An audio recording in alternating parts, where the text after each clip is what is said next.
தமிழ்நாடே கேள்விப்பட்டிராத அதிரடி விலை குறைப்பு சூப்பர் சரவணா ஸ்டோர்ஸ்.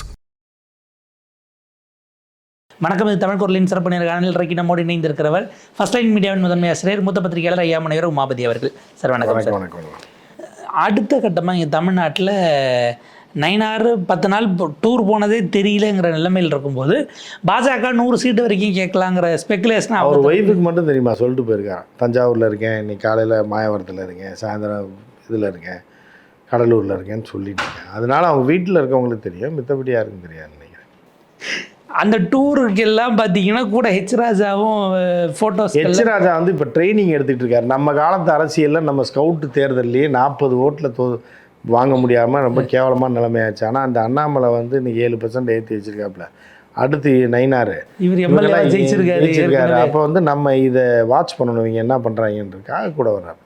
ஏன் ஒரு தொகுதிக்கு யாராவது அரசியல் தலைவர் தமிழிசையை தவிர யார் வந்து பிரச்சாரத்துக்கு கூப்பிட்டாலும் போயிடுவார். ஒரு தொகுதிக்கு யாராவது அரசியல் தலைவர் இருப்பாங்கன்னா அந்த தொகுதியில் என்ன பிரச்சனை இருக்குது, அந்த மாவட்டத்தில் என்ன பிரச்சனைலாம் பேசுவாங்க. அப்படி பேசிட்டு அது குறித்து ஒரு கருத்தையும் ஃபோட்டோஸோடு போட்டு சமூக வலைதளங்களில் போடுவாங்க. இவர் கும்பகோணத்துக்கு போயிட்டு இது நவகிரக தலம் பாடல் பெற்றது, சுற்றி எல்லாம் ராகுவுக்கு இங்கே கோயில் இருக்குது, கேதுவுக்கு அவருக்கு இதை தவிர வேறு என்ன தெரியும்? அவர் தெரிஞ்சது தான் அவர் செய்வார்.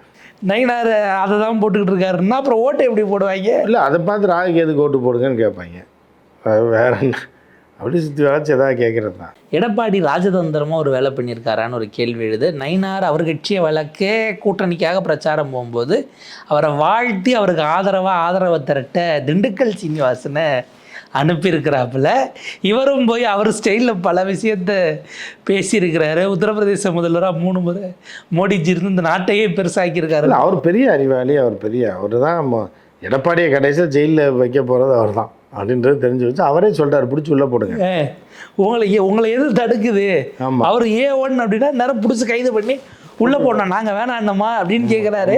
அது ஆழ்மன ஆசையா? ஆமாம், உள்ளுக்குள்ளே இருக்கிற ஆசை தானே வெளியில் வரும். ஆசையை தூண்டினா தான் வந்து ஒருத்தனை இது பண்ண முடியுன்ற கதை தான் இது.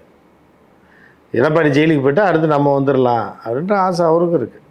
2ஆம் இடம் 3ஆம் இடத்தில் நம்ம இருக்கலாம் அப்படின்ற ஒரு இதில் இருக்காரு. அது பிடிக்கும் இல்லை, ஏற்கனவே இப்படி தான் இந்தியாவினுடைய பிரதமராக இவர் இருந்தாருன்னு ஏதோ பேசிக்கிட்டு இருந்தார். அமெரிக்க அதிபர் ஒருத்தர் பேரை சொல்லி அவர் இருந்தபோது இல்லை அமெரிக்க அதிபராக இந்திரா காந்தி இருந்தாருன்னு ஒரு முறை. ஆமாம், இல்லை அவர் வந்து மனப்பிறழ்வு நோய் வந்துருச்சு. அதெல்லாம் முடிஞ்சு போச்சு. வயசான காலத்தில் சும்மா வீட்டில் சோத்தை போட்டு இருக்க முடியாமல் வீட்டில் இருக்கவங்களும் வெளியே போனால் சந்தோஷம், வீட்டுக்குள்ளே தொல்லை தாங்க முடியலன்னு அனுப்பி விட்றாங்க. இங்கே போனால் எடப்பாடிக்கு ஜாதி ரீதியாக ஒரு இது தேவை. அவர் முக்குளத்தோரத்தை சேர்ந்தவர், சும்மா டம்மி பீஸாகவும் இருக்கும், நம்மகிட்ட எதுவும் போட்டிக்கும் வராது. இதை வச்சுக்கிட்டோம்னா நம்ம ஓட்டையும் வாங்கிக்கலாம்னு சொல்லி கூப்பிட்டு பொருளாளர் பதவி வேறு அவருக்கு கொடுத்து ஓபிஎஸ் திட்டினோம்னா அவரை இறக்கி விடுறது அப்படிங்கிற இதில் போகிறாங்க. இல்லை இப்போ மோடி அமித்ஷாலாம் பார்த்தா இப்போ ஷாக் ஆகிட மாட்டாங்களா? நம்ம இப்போ உத்தரப்பிரதேச முதல்வராக இருந்தோம், அவங்களே அப்படித்தானேங்க. அவங்களே அறகுறை தானே. யார் அமித்ஷாவே அறகுறை தானே, மாற்றி பேச முடியாது. யானைக்கு பாறைக்கு சரின்னு போயிடும். இந்த முறை கடைசியில் தாமரைக்கு பதிலாக வாழைப்பூவில் ஓட்டு போடுங்கன்னாரு. எதே வேணாலும் கேட்கட்டும், அது அவங்க மேனேஜ் பண்ணிக்கலான்னு பார்ப்பாங்க. சும்மா டம்மி பீஸை வண்டியில் ஏற்றுங்கன்றது தான்.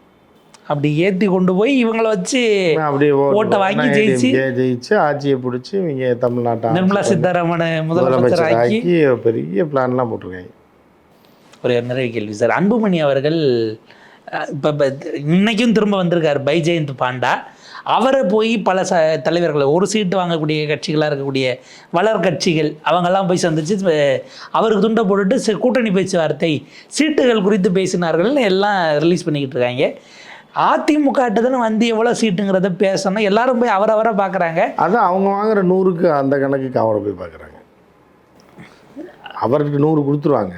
அவங்க பேச்சுவார்த்தை அதிமுக மதிக்கவே மாட்டாங்க. நீ தனி போ, உன் தலைமையில் கூட்டினே நீ பாட்டுக்கு உனக்கு 134 போ, அதில் போய் என்ன வேணாலும் பண்ணிக்க. மீதி 100 இந்த எல்லா கட்சியும் நாங்கள் தான் அடக்கி ஆள்வோம். அவனுக்கு பூரா பிச்சை போகிறதெல்லாம் நாங்கள் தான் போடுவோம். அப்போ தான் அவன் பூரா நம்ம பின்னாடி வருவான். அவனை வச்சு நாங்கள் அரசியல் பண்ணுவோம். அதுதான் எங்களோட பிளான். கடந்த காலத்தில் இப்படி ஜெயலலிதா இருந்த பேர் கடந்த காலத்தில் இல்லைன்றதுனால தானே இந்த காலத்தில் எப்படி இருக்குது. எடப்பாடின்ற ஒரு அடிமை கிடச்சிச்சுன்றனால அந்த அடிமையை ஆட்டையை போட்டு எல்லாம் பண்ணுவாங்க. எடப்பாடி தான் முதலமைச்சர்னு சொல்ல மாட்டோம், எதுவுமே சொல்ல மாட்டாங்க. எடப்பாடி இல்லை, டிசம்பரில் தூக்கிடுவாங்க. டிசம்பர் ஜனவரியில் எடப்பாடி இல்லை, அதுக்கப்புறம் எடப்பாடின்ற பேச்சே எடுப்படாது. டாக்டர் தமிழிசை அவர்கள் எஸ்ஐஆர் சம்மந்தமாக ஒரு புத்தகத்தை வெளியிட்டுட்டு அதில் பேசுகிறாங்க. தமிழ்நாட்டில் தேர்தல் சரியாக நடக்குதுங்கிறதுக்கு ஒரே காரணம் நீங்கள் எப்படி தெரிஞ்சுக்கலான்னா, பிஜேபி ஒரு இடத்துல கூட போனப்போ எலெக்ஷனில் ஜெயிக்கல, பார்லிமெண்ட் எலெக்ஷனில், அதுலேருந்தே எங்கள் தேர்தலில் சீட்டிங் நடக்கல நீங்கள் தெரிஞ்சுக்கலாம் அப்படின்னு. அப்போ தேசிய அளவில் நீங்கள் ஜெயிச்சது போல சீட்டிங் பண்ணி ஜெயிச்சிங்கன்றதை ஒத்துக்கிறீங்களா அப்படின்னு அந்த ஆயா ஏதாவது பேசிக்கிட்டு இருக்கு. நீங்கள் வேறு அதுக்கு மண்டையில் அது என்ன கணக்கில் பேசுன்னு யாருக்கும் தெரியாது. அது எதுகை முனையாக பேசுகிறோம், செந்தமிழில் பேசுகிறோன்னு என்னத்தையா வாய்க்கு வந்து பேசிக்கிட்டு இருக்கேன். அதெல்லாம் கணக்கில் யாரும் கட்சிக்காரன்னு எடுக்கிறது இல்லை. அண்ணாமலையில் பார்த்தாலே கொலவெறியாகிறார். ஏன்னே இந்த அம்மா வேறு இன்னும் இது பண்ணிட்டு சுற்றிட்டு அந்த மாதிரி அது தமிழிசையெல்லாம் 0 கண்டிஷனுக்கு போயிடுச்சு. இல்லை இன்றைக்கி ஸ்டேஜில் தமிழிசை, வானதி, ஹெச் ராஜா எல்லாரையும் உட்கார வச்சுட்டு எஸ்ஐஆரை பற்றி இவர் பவர் பாயிண்ட்டை போட்டு பாடமெல்லாம் எடுத்துட்டு இருக்காருல்ல. அப்போ அண்ணாமலை கமலாலயத்தில் அவர் தான் இன்றைக்கி லெக்சர் எடுக்கிறாப்புல. அவங்களுடைய பூத் ஏஜென்ட்கள்லாம் வர வச்சு இன்றைக்கி முதல் மாநாடு. அந்த மாநாட்டில் இவங்கெல்லாம் ஸ்டேஜில் உட்காந்துட்டு அதை அப்படியே பார்த்துக்கிட்டு இருக்காங்க. அண்ணாமலை யாருமே உடனே பாருங்கள் தலைவர் தான் பாடம் எடுக்கிறாரு, அவங்களுக்குலாம் ஒன்றும் தெரியாதுன்னு இவங்க எடுத்து. ஆமாம், அது உண்மை தான், 100க்கு 100 உண்மையாக. அதுதான் ஆர்மி அதுக்கு தான் அண்ணாமலை வச்சுருக்காப்புல. ஆர்மி வச்சு அடிக்கிறதுக்கு தான் அண்ணாமலை வச்சுருக்கேன். அது ஒரு பக்கம் போயிட்டு. ஹெச் ராஜா அவர்களை பத்திரிகையாளர்கள் வளர்ச்சி பிடிச்சி 68 வயசாகுது, என்ன அறிவு இல்லையான்னு என்ன கேட்டாங்க. 68 வயசாகுது, எப்போ குடியரசுத் தலைவர், ஆளுநர் அந்த மாதிரியான பதவிக்கு போவீங்க? எந்த ஊரில், எந்த படத்தில் இது தெரியலையே. அறுபதியால் ரிப்போர்ட்டர் சில பேர் கேட்டாங்க. கொஞ்சம் சந்தோஷப்படும். ஆனால் 61 வயசு ஆயிடுச்சுன்னு நீங்கள் இவ்வளோ ஆண்டு பொது வாழ்க்கையில் இருந்துட்டீங்க. எப்போ ராஜா அவர்களை குடியரசுத் தலைவர் இல்லை ஜனாதிபதி ஆகலாம். ஒரு ஆதிவாசி சர்டிஃபிகேட் மட்டும் வாங்கிட்டாருன்னா, இந்த மலையில் இருந்தார் இவர் அப்படின்னா ஆக்கிடுவார். ஏன்னா அவங்களுக்கு வந்து என்னென்னா ஆதிவாசி மக்களையும் இந்த மக்களை ஏமாத்துறதுக்கு தான் யாரையாவது ஒருத்தரை போட்டு வச்சுருக்காங்க. இவரை இது பண்ணிடலாம், கொஞ்சம் கருப்பு கறிகிரியை பூச்சி விட்டு எதையாவது ஒன்று பண்ணி விட்டோம்னா நம்ம அதை சொல்லி என்ன ஆகலாமே தவிர, மித்தபடி இவரை ஜனாதிபதி மாளிகைக்குள்ளேயே அந்த ரோட்டு பக்கமே அவர் விட மாட்டார். பாவம், இந்த ரிப்போர்ட்டர் என்ன இது பண்ணான்னு தெரில, காலங்காத்தால் சொரிஞ்சு விட்ருக்கேன் அவரை போய். ஆசையை தூண்டி விடுறது இதுதான் அந்த இதில் சொல்லுவாங்கல்ல, மண்ணுளி ஏமாற்றணும். ஒருத்தரை ஏமாற்றணும்னா அவன் ஆசையை தூண்டணும், அவன்கிட்ட இறக்கத்தை எதிர்பார்க்கக்கூடாது, ஆசையை தூண்டி விடணுன்ற மாதிரி ஹெச் ராஜா ஆசையை சொரிஞ்சு விட்ருக்காங்க. தூண்டிலாம் விடலை, சொரிஞ்சு விட்ருக்காங்க. ஜனாதிபதி, வருங்கால ஜனாதிபதி வாழ்க்கைன்னு கூறுறதுக்கு பதிலாக இப்படி கேள்வி கேட்டிருக்காங்க. வேணே தான் நிருபர்கள் வந்து என்னென்னா கொஞ்சம் சந்தோஷமாக இருந்துட்டு போயிட்டு இருந்தேன். எப்போவுமே டென்ஷனு, இந்த ஆளால் பிரச்சனை அப்படிங்கும்போது சரி சும்மா ஒரு கூவி விடுவோம் அப்படின்னு போயிருக்காங்க.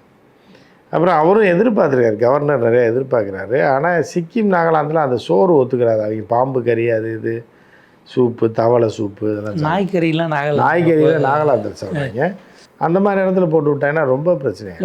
நம்ம கவர்னருமே அந்த ஏரியாவில் சமாளிச்சிட்டாருன்னா நம்ம கவர்னர்னா நீங்கள் இவரை சொல்கிறீங்க யார்?